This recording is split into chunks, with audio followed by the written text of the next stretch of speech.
ನೀವು ಇಂಗ್ಲಿಷ್ ನಲ್ಲಿ ಈ ಪ್ರಾಬ್ಲಮ್ಸ್ ಗಳನ್ನ ಫೇಸ್ ಮಾಡ್ತಾ ಇದ್ದೀರಾ. ನನಗೆ ಇಂಗ್ಲಿಷ್ ಅರ್ಥ ಆಗುತ್ತೆ, ಆದ್ರೆ ಫ್ಲೂಯೆಂಟ್ ಆಗಿ ಮಾತಾಡ್ಲಿಕ್ಕೆ ಬರೋದಿಲ್ಲ.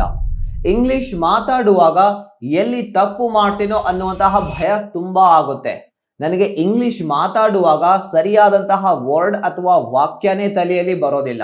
ಈ ಪ್ರಾಬ್ಲಮ್ಸ್ ಯಾಕೆ ನೀವು ಫೇಸ್ ಮಾಡ್ತಾ ಇದ್ದೀರಿ, ಇದರ ಹಿಂದಿನ ಕಾರಣ ಏನು ಅನ್ನೋದನ್ನ ತಿಳ್ಕೋಬೇಕಾ? ಸೊ ಹಾಗಾದ್ರೆ ಈ ಒಂದು ವಿಡಿಯೋನ ಸ್ಕಿಪ್ ಮಾಡದೆ ಕೊನೆಯವರೆಗೆ ನೋಡಿ.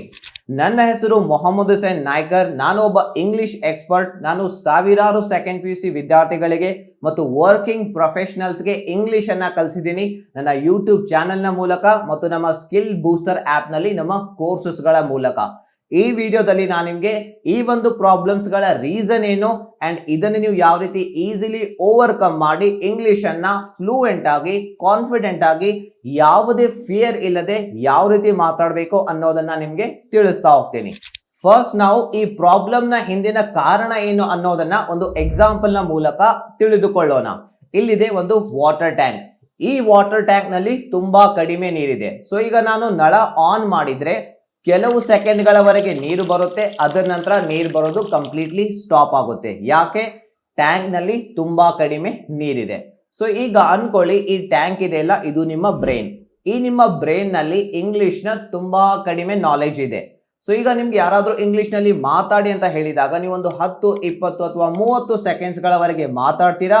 ಅದರ ನಂತರ ನಿಮ್ಮ ಬ್ರೈನ್ ಕಂಪ್ಲೀಟ್ಲಿ ಬ್ಲಾಂಕ್ ಆಗುತ್ತೆ. ಸೊ ಇಲ್ಲಿ ಪ್ರಾಬ್ಲಮ್ ಏನು ಅಂದ್ರೆ ತಲೆಯಲ್ಲಿ ಎಷ್ಟಿದೆಯೋ ಅಷ್ಟು ಮಾತ್ರ ಬಾಯಿಂದ ಹೊರಗಡೆ ಬರ್ಲಿಕ್ಕೆ ಸಾಧ್ಯ. ಇದು ಈ ಒಂದು ಪ್ರಾಬ್ಲಮ್ ನ ಮೇನ್ ರೀಸನ್. ಈ ಪ್ರಾಬ್ಲಮ್ ನಾವು ಯಾಕೆ ಫೇಸ್ ಮಾಡ್ತಾ ಇದ್ದೀವಿ?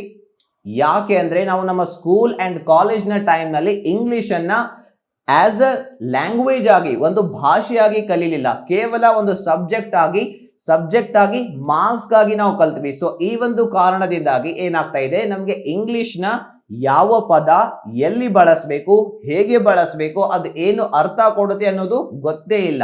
ಸೊ ಈಗ ನಾವು ಇಂಗ್ಲಿಷ್ ಅನ್ನ ಕಾನ್ಫಿಡೆಂಟ್ ಆಗಿ ಫ್ಲೂಯೆಂಟ್ ಆಗಿ ಯಾವುದೇ ಭಯ ಇಲ್ಲದೆ ಮಾತಾಡಬೇಕು ಅಂದ್ರೆ ಮೊದಲು ನಾವು ಇಂಗ್ಲಿಷ್ ಅನ್ನ ಒಂದು ಭಾಷೆಯಾಗಿ ಕಲಿಬೇಕು, ಒಂದು ಲ್ಯಾಂಗ್ವೇಜ್ ಆಗಿ ಕಲಿಬೇಕು. ಇಂಗ್ಲಿಷ್ ನ ಯಾವ ಪದ ಎಲ್ಲಿ ಬಳಸಬೇಕು, ಅದು ಏನು ಮೀನಿಂಗ್ ಕೊಡುತ್ತೆ, ಇಂಗ್ಲಿಷ್ ನ ಯಾವ ಟೆನ್ಸ್ ಅನ್ನ ಎಲ್ಲಿ ಬಳಸಬೇಕು, ಅದು ಯಾವ ಮೀನಿಂಗ್ ಕೊಡುತ್ತೆ, ಅದನ್ನ ನಾವಿಲ್ಲಿ ಮೊದಲು ಕಲಿಬೇಕಾಗುತ್ತೆ. ಅಂದಾಗ ಮಾತ್ರ ನಾವು ಇಂಗ್ಲಿಷ್ ನಲ್ಲಿ ಫ್ಲೂಯೆಂಟ್ ಆಗಿ ಕಾನ್ಫಿಡೆಂಟ್ ಆಗಿ ಯಾವುದೇ ಭಯ ಇಲ್ಲದೆ ಇಂಗ್ಲಿಷ್ ಅನ್ನ ನಾವು ಎಲ್ಲಿಯಾದ್ರೂ ಯಾವುದೇ ಮೀಟಿಂಗ್ ನಲ್ಲಾದ್ರೂ ಸುಲಭವಾಗಿ ಮಾತಾಡಬಹುದು. ಸೊ ಈಗ ನಮ್ಮ ಫೋಕಸ್ ಯಾವುದರ ಮೇಲೆ ಇರಬೇಕು? ಇಂಗ್ಲಿಷ್ ನಲ್ಲಿ ಯಾವ ರೀತಿ ವಾಕ್ಯಗಳನ್ನ ಮಾಡಬೇಕು, ಇಂಗ್ಲಿಷ್ ನ ಯಾವ ಪದಗಳನ್ನ ಎಲ್ಲಿ ಬಳಸಬೇಕು, ಅದು ಏನು ಮೀನಿಂಗ್ ಕೊಡುತ್ತೆ, ಅದನ್ನ ಕಲಿಯೋದರ ಮೇಲೆ ನಾವು ಫೋಕಸ್ ಮಾಡಿದ್ರೆ ಡೆಫಿನೆಟ್ಲಿ ಈ ಎಲ್ಲಾ ಪ್ರಾಬ್ಲಮ್ಸ್ ಗಳು ಸಾಲ್ವ್ ಆಗುತ್ತೆ. ನೀವು ಇಂಗ್ಲಿಷ್ ನಲ್ಲಿ ಫ್ಲೂಯೆಂಟ್, ಕಾನ್ಫಿಡೆಂಟ್ ಅಂಡ್ ಫಿಯರ್ಲೆಸ್ಲಿ ಮಾತಾಡೋದನ್ನ ಕಲಿತೀರಾ. ಸೊ ಈ ವಿಡಿಯೋ ನಿಮ್ಗೆ ಇಷ್ಟ ಆಗಿದೆ ಅಂತ ಅನ್ಕೊಳ್ತೀನಿ. ವಿಡಿಯೋ ನೋಡಿದ್ದಕ್ಕಾಗಿ ತುಂಬಾ ಧನ್ಯವಾದಗಳು. Thank you for watching this video. Have a nice day.